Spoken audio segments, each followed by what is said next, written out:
Ika-27 araw, ang kadiliman ni Teresa, unang bahagi.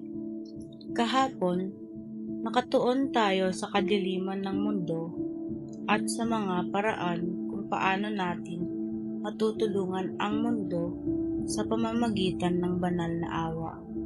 Ngunit, marahil ay lumipat tayo ng masyadong mabilis mula sa kadiliman patungo sa liwanag ng awa. Siguro, hindi natin napag-isipan ng sapat upang lubos na maunawaan kung ano talaga ang kadiliman ng mundo. Kaya ngayon, iyon ang ating pagninilayan.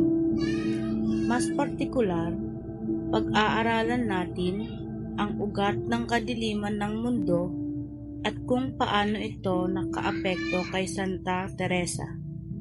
Nalaman na natin na ang ugat ng kadiliman ng mundo ay kasalanan. Ngunit, bakit may kasalanan?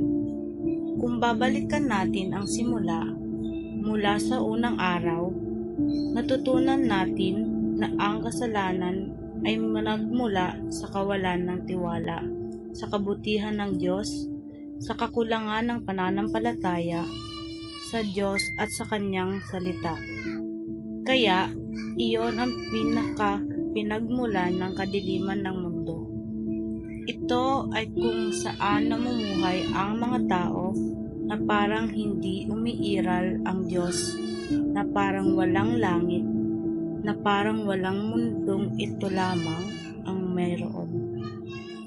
Sa katunayan, isang hungkab, walang pananampalataya, at mapanuyang pananaw sa mundo ang nangibabaw sa Pransya noong ika-19 na siglo sa panahon ni Santa Teresa at tumulong upang gawing mas tanyag ang ateismo at kawalang Diyos kaysa dati. Ngunit sa kabila ng katotohanang si Teresa ay lumaki sa likod ng protektibong pader ng isang kumbento, hindi siya pinili ng Diyos upang ilayo mula sa dilim at matinding kalungkutan ng modernong mundo. Gayunpaman, sa kanyang maawaing pagmamahal, hinintay ng Panginoon ang tamang panahon. Hinintay niya hanggang matuklasan ni Teresa ang kanyang munting daan at ialay ang sarili sa maawain na pag-ibig. Sa pundasyon sa banal na awa, si Teresa mismo ang nagpaliwanag ng kabutihan ng Diyos sa paghihintay. Hindi ko pa man kailan naramdaman ito noon kung gaano katamis at maawain ang Panginoon sapagkat hindi niya ipinadala sa akin ang pagsubok na ito hanggang sa kaya ko na itong dalhin. Kaunting sandali bago iyon, kung dumating ito, maaaring nagdulot ito sa akin ng matinding panghihina ng loob.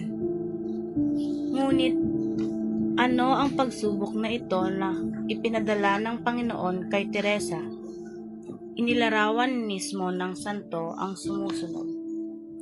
Naranasan ko ang isang buhay ng pananampalataya, isang malinaw na pananampalataya, kaya't ang kaisipan ng langit ay naging pinagmumulan ng isang kasiyahan, at hindi ko lubos na maisip na mayroong mga taong lubos na walang pananampalataya.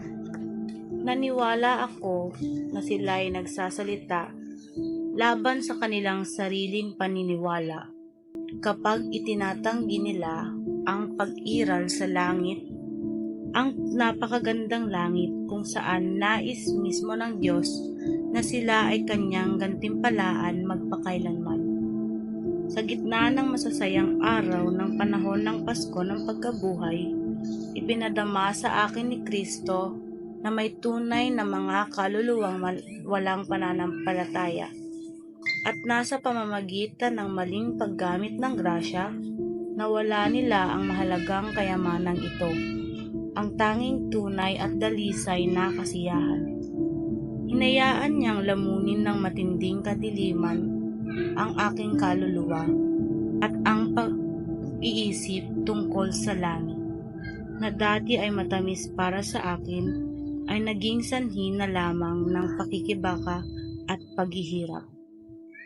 Maliwanag, si Teresa ay dumaan sa isang gabi ng pananampalataya, isang pagsubok ng pananampalataya.